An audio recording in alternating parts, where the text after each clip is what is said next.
다 같이 기도하심으로 12월 첫째 주 12월 7일 대림절 둘째 주일 예배를 하나님께 드립니다. 거룩하신 아버지 하나님, 주님의 오심을 기다리면서 대림절 둘째 주를 맞이합니다. 12월 첫날 첫째 주에 성탄절을 기다리면서 재림하실 주님을 기다리면서 기도하며 말씀 받고 나아가는 우리 삶 가운데 기다림이 깊어질수록 믿음이 커지게 하시고 사모함이 더 주님을 향해서 열려지게 하시며, 그래서 하나님의 기뻐하는 놀라운 삶을 우리가 경험할 수 있도록 성령이 우리를 인도하여 주시옵소서. 이 땅에 구원주로 오시는 주님을, 재림의 주님을 간절히 사모하는 대림절 기간이 되게 하시고, 대림절 기간이 깊어지면서 우리 믿음이 더욱더 확정될 수 있도록 성령 하나님 우리를 주장하여 주옵소서. 오늘도 우리 마음과 정성을 다하여 영과 진리로 하나님을 예배하기를 원합니다. 우리 가운데 임재하여 주시옵소서. 충만케 역사하여 주시옵소서. 이제는 사도신경으로 신앙을 고백합니다.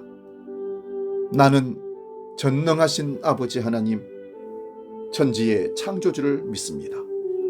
나는 그의 유일하신 아들 우리 주 예수 그리스도를 믿습니다.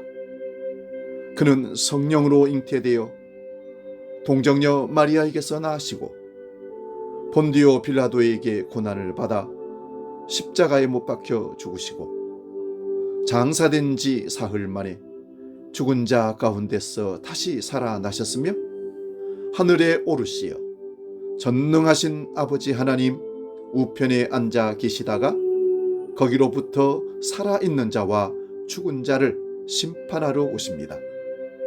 나는 성령을 믿으며 거룩한 공교회와 성도의 교제와 죄를 용서받는 것과 몸의 부활과 영생을 믿습니다. 아멘.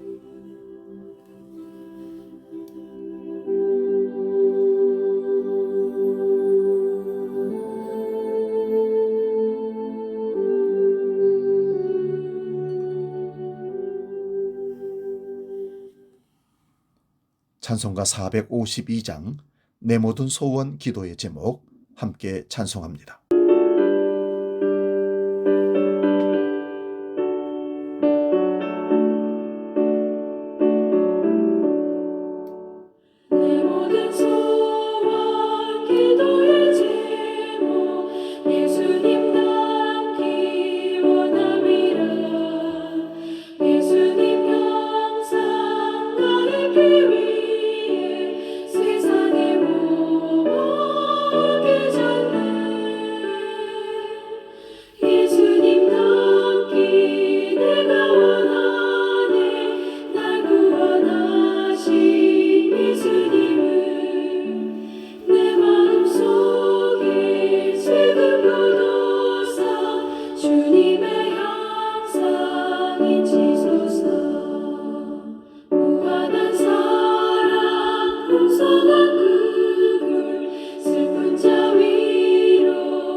오늘 우리에게 주신 하나님 말씀은 신약성경 누가복음 17장 5절에서 10절까지 말씀입니다.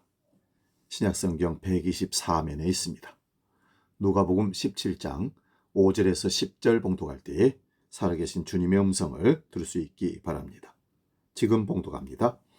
사도들이 주께 여짜오되 우리에게 믿음을 더하소서 하니 주께서 이르시되 너희에게 기자씨 하나일 만한 믿음이 있었더라면 이 뽕나무더러 뿌리가 뽑혀 바다에 심기라 하였을 것이요 그것이 너희에게 순종하였으리라. 너희 중 누구에게 밭을 갈거나 양을 치거나 하는 종이 있어 밭에서 돌아오면 그더러 곧 와 앉아서 먹으라 할 자가 있느냐? 도리어 그더러 내 먹을 것을 준비하고 띠를 띠고 내가 먹고 마시는 동안에 수종 들고 너는 그 후에 먹고 마시라 하지 않겠느냐? 명한 대로 하였다고 종에게 감사하겠느냐? 이와 같이 너희도 명령받은 것을 다 행한 후에 이르기를 우리는 무익한 종이라 우리가 하여야 할 일을 한 것뿐이니라 할지니라. 아멘.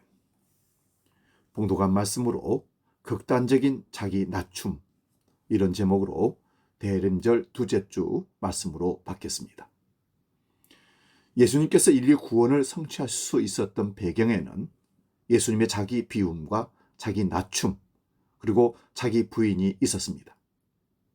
하나님의 지위와 권세와 영광과 절대 주권을 비우시고 이 땅에 오시되 가장 낮은 자리에까지 낮아지신 분이 예수님이십니다. 그리고 십자가를 지기 전날 밤 하나님과 피와 눈물로 간구하시고 힘을 얻으시고 십자가로 나아가셨습니다. 예수님께서 십자가를 지시기까지 이러한 자기 부인과 자기 낮춤, 자기 부인이 있었음을 우리는 알아야 합니다.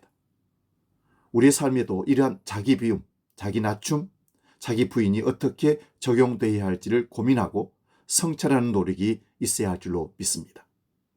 대림절은 하나님이 이 낮고 낮은 땅에 오시는 사건을 묵상하고 재림하실 주님을 기다리는 시기입니다. 그러므로 주님의 자기 비움, 자기 낮춤, 자기 부인, 이 세 가지 신앙의 원리를 세상을 살아가는 동안 몸에 익혀 주님을 기다립시다. 자기 비움이 아니라 자기 충만, 자기 낮춤이 아니라 자기 높임, 자기 부인이 아니라 자기 우상화가 판을 치고 있는 세상에 호련히 한 줄기 빛으로 강림하셔서 자기 비움과 자기 낮춤, 그리고 자기 부인을 몸으로 보여주신 예수님의 뜨거운 사랑이 우리의 희망이며 생명입니다. 그리스도인들이 믿음을 입에 달고 살기는 하나 믿음의 세계와 그 능력을 경험하지 못하고 살고 있습니다. 믿음에 관한 교리를 공부한다거나 믿습니다라는 구호를 열광적으로 외친다고 해서 믿음의 세계에 들어가는 것도 아닙니다. 오죽했으면 예수님께서 누가복음 18장 8절에서 인자가 올 때에 세상에서 믿음을 보겠느냐 말씀하셨습니다. 비유적으로 차 마시기를 한번 생각해 봅시다. 어떤 사람은 벌컥거리면서 아무 생각이나 느낌 없이 마시기만 합니다. 근데 어떤 사람은 조용하게 마시지만 마시는 흉내만 내는 수준입니다. 진짜 차 맛을 음미하면서 마시는 사람은 향과 맛과 식감 등을 다 실감합니다. 차와 자기와 일치하는 경험까지 나아가게 되는 거죠. 오늘 본문 5절에서 제자들이 예수께 우리에게 믿음을 더하소서라고 요청했습니다. 제자들에게 아예 믿음이 없었던 건 아닙니다. 부족하다고 느꼈나 봅니다. 그들이 그런 요청을 하게 된 데에 이유가 있습니다. 바로 앞 대목에 다음과 같은 이야기가 나옵니다. 예수께서 제자들에게 하루에 7번이나 잘못한 사람이 매번 용서를 구하면 7번 모두 용서하라고 말씀하셨습니다. 요즘식으로 스토커 같은 이들도 용서하라는 말이 됩니다.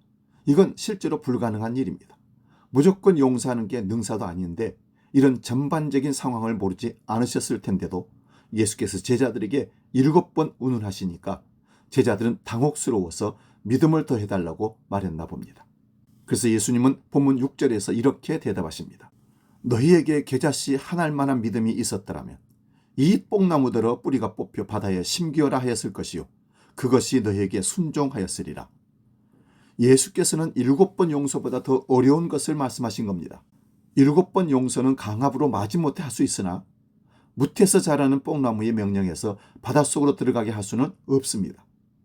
제자들은 속으로 예수님도 저런 일을 할 수 없을 것으로 생각했을지도 모릅니다. 그런데 겨자씨 한 알만한 믿음으로도 이게 가능하다는 겁니다. 당시 제자들의 심정이 어땠을지 상상이 갑니다. 도대체 예수님께서는 무슨 말을 하시려는 것일까요? 믿음이 무슨 초능력쯤 된다는 말일까요? 제자들의 이런 마음을 헤아린 예수님께서는 이제 7절부터 10절까지 한 비유를 들어 말씀하십니다.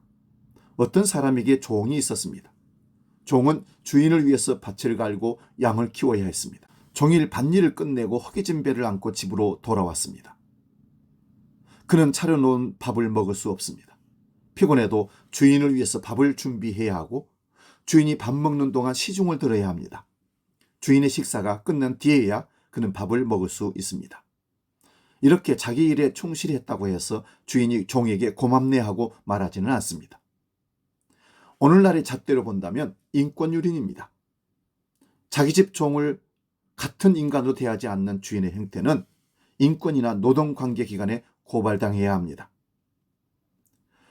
오늘 본문의 말씀의 결론인 10절 말씀을 한번 보십시오. 이와 같이 너희도 명령받은 것을 다 행한 후에 이르기를 우리는 무익한 종이라 우리가 하여야 할 일을 한 것뿐이라 할지니라. 자기를 무익한 종이라고 여기라니 이것도 말이 되지 않습니다. 말하자면 쓸데없다는 뜻인데 이런 말은 아무리 사회적 직급이 낮은 사람에게도 옳지 않습니다. 오히려 모든 사람이 자기를 쓸모있는 인간으로 생각하면서 살아야 합니다. 자기가 노력한 것에 대한 최대한의 대가를 받아야 합니다. 최소한이 아니라 가능하면 갑절의 대우를 받는 게 좋습니다. 그래야만 일할 맛이 나고 살 맛이 납니다. 당연합니다. 우리는 모든 사람이 유익한 사람으로 대우받고 각자가 자부심을 느끼는 세상이 되도록 노력해야 합니다. 그런데 무익한 종으로 여기라니 이게 말이 됩니까? 예수님께서 자기를 비하하라는 뜻으로 이런 말씀을 하신 것이 물론 아닙니다. 자기의 정당한 권한을 찾으려는 투쟁을 깎아내리는 것도 아닙니다. 무익한 종의 영성인 극단적인 자기 낮춤의 깊이로 들어가지 않으면 제자들이 받기를 원했던 믿음의 세계가 열리지 않는다는 사실을 비유적으로 말씀하신 겁니다. 이를 노골적으로 말하면 자기를 자격 미달자로 여겨야만 생명의 세계로 들어갈 수 있다는 뜻입니다. 인정받으려고 야단이고 자기를 드러내는 일에 목숨을 걸다시피 하는 이 세상의 가르침과는 거리가 너무 멀게 들리기는 합니다. 저는 예수님의 말씀이 인간의 실존에 대한 가장 적나라한 표현이라고 봅니다. 누구 하나 예외 없이 우리는 모두 자격 미달자라는 실존에서 벗어나지 못한다고 생각합니다. 여기 스스로 집사, 권사, 자격이 충만하다고 여기는 분들은 별로 없을 겁니다. 어느 정도 자기를 성찰한 사람은 지식에서나 인격에서나 정서와 심리에서도 성도들에게 본이 되지 못한다는 사실을 인정할 수밖에 없습니다. 목사도 마찬가지입니다. 설교할 자격이 있는 목사는 없습니다. 성경의 깊이에서 모르는 게 너무 많기 때문입니다. 신학 정보로는 조금 알아도 실체로는 잘 모릅니다. 대통령이나 장관도 근본에서는 모두 자격 미달입니다. 그들은 자기의 정책이 어떤 결과를 가져올지 알지 못합니다. 몇 가지 예를 들어봅시다. 시민으로서 우리는 부모로서 자격이 턱없이 부족합니다. 부모로 사는 게 무엇인지 모른 채 아기를 낳아서 키웁니다. 시행착오가 반복될 수밖에 없습니다. 남편과 아내로 살아갈 준비가 충분하지 못한데도 결혼해서 삽니다. 한마디로 우리는 무언가에 유익한 사람이 아니 오히려 무익한 종입니다. 여기에 여러분 동의하십니까? 정말 희생적으로 다른 이들에게 유익하게 사는 사람들이 주변에 있다고 말씀하고 싶으십니까? 있다면 그런 분들은 칭찬받아야 합니다. 그러나 당사자들에게 직접 물어보면 10중 8구 자기를 무익한 종으로 여길 겁니다. 우리는 세상살이에서 자기를 높이고 다른 이들의 부러움을 받는 데에만 삶의 의미를 발견한 데에 너무 오랫동안 익숙해져 있습니다. 익숙한 정도가 아니라 길든 겁니다. 이게 우리의 착각입니다. 이런 생각을 바꾸기가 정말 힘듭니다. 이게 왜 착각인지 아는 분들은 다 알기에 더 말씀드리지 않겠습니다. 어리석은 왕 옆에 간신히 보인다는 말이 있습니다. 그 왕의 됨됨이는 거지인데 어쩌다가 왕이 되었으니까 그 차이에서 오는 불안감을 못 견딥니다. 간신들의 아첨만이 그를 지탱해 줍니다. 저 사람은 참 인격자야. 저 사람은 위대한 설교자야. 하나님의 큰 종이야. 저 사람은 애국자야. 저 집안은 행복이 넘쳐나는 것 같아. 저 부부는 서로를 끔찍이 사랑하는 것 같아. 이런 말을 듣는 분들이 있습니다. 많은 이가 그런 말을 듣고 싶어 합니다. 그게 바로 간신의 아첨으로 작용합니다. 그렇게 인정받을 정도로 고상한 인격자는 이 세상에 없습니다. 사람이 어떻게 늘 행복할 수 있고 부부가 어떻게 늘 사랑할 수 있겠습니까? 개인에 따라서 차이는 있으나 완전한 행복과 완전한 사랑은 인간에게 가능하지 않습니다. 겉으로 그렇게 보일 뿐입니다. 그렇게 보이려고 애쓰다 보면 오히려 영혼이 피로해집니다. 영혼이 피로해지면 믿음의 세계에서 멀어집니다. 그게 바로 바울이 극도로 경계한 율법주의 신앙입니다. 그런 율법주의가 오늘날 실제 삶에도 그대로 적용됩니다. 자기를 무익한 종으로 여겨야만 믿음의 세계로 들어갈 수 있다는 예수님의 말씀은 그렇게 고상하거나 복잡한 얘기가 아닙니다. 도사 같은 사람에게만 어울리는 깨달음이 아니라는 말씀입니다. 저와 여러분도 일상에서 다 경험하는 세계입니다. 노숙자처럼 실제로 낮은 자리에 들어간 사람은 다른 사람들에게서 인정받지 못한다고 해서 서운하게 생각하지 않습니다. 본질의 차원에서 삶에 힘이 들어가지 않고 삶이 가벼워지는 겁니다. 우리의 지식, 소유, 명예, 업적 등이 짊어져야 할 자랑거리로 작용하지 않습니다. 이렇게 삶이 가벼워져야 삶을 감사하게 받아들일 수 있습니다. 교회 생활도 마찬가지입니다. 가벼워야만 다른 성도들에게 인정받지 않아도 섭섭하지 않고 시험에 들지 않습니다. 예수님께서 마태복음 11장 28절 30절에 수고하고 무거운 짐진 자들아 다 내게로 오라. 내가 너희를 쉬게 하리라. 내 멍에는 쉽고 내 짐은 가벼움이라 말씀한 바로 그게 이 사실을 가리킵니다. 저와 여러분의 삶과 신앙생활이 무겁습니까? 가볍습니까? 자기 삶을 나름대로 성취하려는 사람들의 열정을 제가 깎아내리려고 한 것이 아닙니다. 그렇게 사는 사람들을 존경합니다. 젊은 시절 밤을 새워 책을 읽고 시를 쓰거나 소설을 쓰는 사람들이 있습니다. 실험실에서 일주일 내도록 실험에 몰두하는 연구원들도 있습니다. 가족과 함께 먹고 살려고 삶의 현장에서 땀 흘리면서 노동하는 사람들도 많습니다. 잠자는 시간을 줄이면서 공장에서 일하고 택배 일을 하고 대리기사도 하고 식당 종업원이나 노인 요양보호사로 일하는 사람도 많습니다. 오늘 본문에 나온 사람처럼 하루 종일 밭에서 일하고 집에 와서 주인의 밥상을 차리고 시동을 듭니다. 귀한 일입니다. 높이 평가받아 마땅합니다. 그러나 여기서도 자기를 무익한 종으로 여기는 삶의 태도가 여전히 중요합니다. 그럴 때만 우리 삶에서 힘이 빠지고 힘이 빠져야만 영혼이 자유로워지며 영혼이 자유로워져야만 자기 삶에서 최선을 다할 수 있습니다. 그런 삶의 태도가 바로 예수께서 말씀하신 작은 일에 충성하는 것이라고 믿습니다. 앞에서 무익한 종이라는 예수님의 말씀이 종교적 수사나 훈계가 아니라 우리 인간의 실존에 대한 가장 적나라한 표현이라고 말씀드렸습니다. 여기서 한 걸음 더 나아갑시다. 여러분이 다 알고 있듯이 우리 인간은 예외 없이 누구나 극단적인 자기 낮춤의 차원에 곧 떨어집니다. 아무리 외면해도 죽음을 피할 수 없다는 말씀입니다. 어떻게 보면 자기 죽음의 순간을 의식하는 유일한 동물인 인간의 삶의 본질에서 죽으려고 산다는 모습을 벗어날 수 없는지 모르겠습니다. 어느 소설가의 산문집에 이런 얘기가 나옵니다. 그 사람이 형벌되는 이의 화장터에 갔다고 합니다. 관이 소각장으로 들어가자 고인의 이름 밑에 소각 중이라는 글자가 떴고 40분이 지나니 소각 완료라는 글자가 뜬 다음 다시 냉각 중이라는 글자가 뜨고 10분이 지나자 모든 절차가 끝났습니다. 이전에는 100분이었는데 이제는 기술이 좋아져서 50분 걸린다고 합니다. 며칠 전까지 살아있던 한 인간이 50분 만에 한 대 반 정도의 흰 가루가 되어 나옵니다. 빽가루 입자는 너무 고와서 먼지처럼 보였습니다. 이보다 더 낮은 자리가 어디 있겠습니까? 극단적인 자기 낮춤의 자리입니다. 득달같이 임하는 이런 운명 앞에서 인간이 살아있을 때 높으면 얼마나 높겠습니까? 극단적인 낮은 자리에 떨어질 것이라는 사실을 살아있을 때 경험해야만 바로 앞에서 짚었듯이 삶이 가벼워지겠죠. 그게 자유입니다. 저는 하나님 경험이 바로 극단적으로 낮은 자리인 죽음 경험이라고 믿습니다. 생물학적인 죽음만을 가리키는 게 아닙니다. 무경험도 곧 죽음 경험입니다. 그런 이야기는 성경에 나오고 기독교 역사에도 나옵니다. 창세기 15장에는 아브라함의 하나님 경험 이야기가 나옵니다. 여호와께 제사를 바치는 중에 일어난 일을 창세기 15장 12절은 이렇게 전합니다. 해질 때에 아브라함에게 깊은 잠이 임하고 큰 흑암과 두려움이 그에게 임하였더니 하나님 앞에 선 사람은 큰 흑암과 두려움을 느낄 수밖에 없습니다. 자기가 사라지는 경험입니다. 우주의 크기를 아는 사람은 하나님 경험을 마치 세균 한 마리가 코끼리를 직면하는 것보다 더 엄중하게 느낍니다.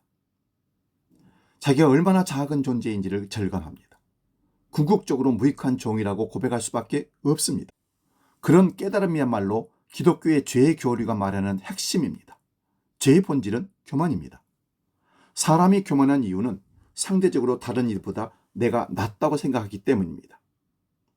절대적인 대상 앞에 선다면 그런 생각이 부질없다는 생각을 깨닫게 됩니다. 절대적인 대상을 경험하지 못하면 우물 안의 개구리처럼 자기가 잘난 것만 보입니다. 이런 삶의 태도에서 돌아서는 것이 바로 회개이고, 그런 회개를 통해서 우리는 사람들과의 시시비비를 넘어서는 하나님의 사랑을 경험할 수 있습니다. 욥은 친구들과의 시시비비 논쟁이 얼마나 부질없는지를 깨닫고 이렇게 고백합니다. 욥기 42장 5절입니다. 내가 주께 대하여 귀로 듣기만 하였사오니 이제는 눈으로 주를 배옵나이다. 절대적인 대상 앞에서 완전히 무너지는 어떤 영적 상태를 가리킵니다. 그럴 때 세상과 자기의 삶이 다르게 보입니다. 참된 의미에서 제자들이 오늘 본문에서 원했던 믿음의 세계로 들어가는 겁니다. 뽕나무를 바다로 빠지게 할 수 있는 겨자씨 믿음의 차원 말입니다. 여러분이 그런 영적 상태에 들어갔는지 안 들어갔는지 확인할 수 있는 가장 간단한 방법을 말씀드립니다. 이미 앞에서 대답이 주어졌습니다. 최선을 다한 자기의 수고를 인정받지 못했을 때 어떤 생각이 드는지를 살펴보시기 바랍니다. 뭔가 섭섭한 생각이 들거나 뭔가 손해를 보았다는 생각이 든다면 아직 믿음의 깊이로 들어가지 못한 겁니다. 거꾸로 우리가 해야 할 일을 한 것뿐이라는 생각이 든다면 믿음의 깊이로 들어간 것입니다. 우리가 하나님의 아들이고 그리스도로가 믿는 예수께서 삶의 나락인 십자가에 처형당했다는 이 어처구니 없는 역사적 사실을 기억하고 그것이 가리키는 믿음의 세계로 조금씩이라도 들어가는 게 최선입니다. 버려진 자리, 세상이 불쌍하다고 혀차는 자리, 그 자리가 가장 복되고 가치 있는 자리임을 우리가 입증해야 합니다. 극단적인 자기 낮춤은 주님을 만나는 가장 아름다운 자리입니다. 그 자리로 나아갑시다. 이 시간 복음 찬양, 주님 다시 오실 때까지 찬양하고 기도하고 마치겠습니다.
이 땅에 인류를 죄에서 사망에서 구속하여 구원하기 위해 육신을 입으시고 이 땅에 오신 초림의 예수님을 찬양합니다. 또한 재림하시어 구원을 완성하시러 오시는 주님을 사모하며 기다리는 믿음의 사람으로 세워주시옵소서. 재림의 주로 이 땅에 다시 오시는 예수 그리스도의 이름으로 기도하옵나이다. 아멘. 이제는 길이요 진리요 생명이시며 우리의 구원주 되신 예수 그리스도의 은혜와 아버지 하나님의 크고 놀라우신 사랑과 성령님의 감동, 교제, 역사 충만케 하심이 이 땅을 살면서 극단적인 자기 낮춤으로 주님이 서셨던 자리에서 함께 주님을 만나고 주님을 경험하며 깊은 영성의 사람으로 이 땅을 살기로 다짐하고 나아가는 모든 주의 백성들 가운데 자기 비움과 자기 낮춤과 자기 부인이 있게 하여 주시옵기를 예수님의 이름으로 축복하며 기도하옵나이다. 아멘.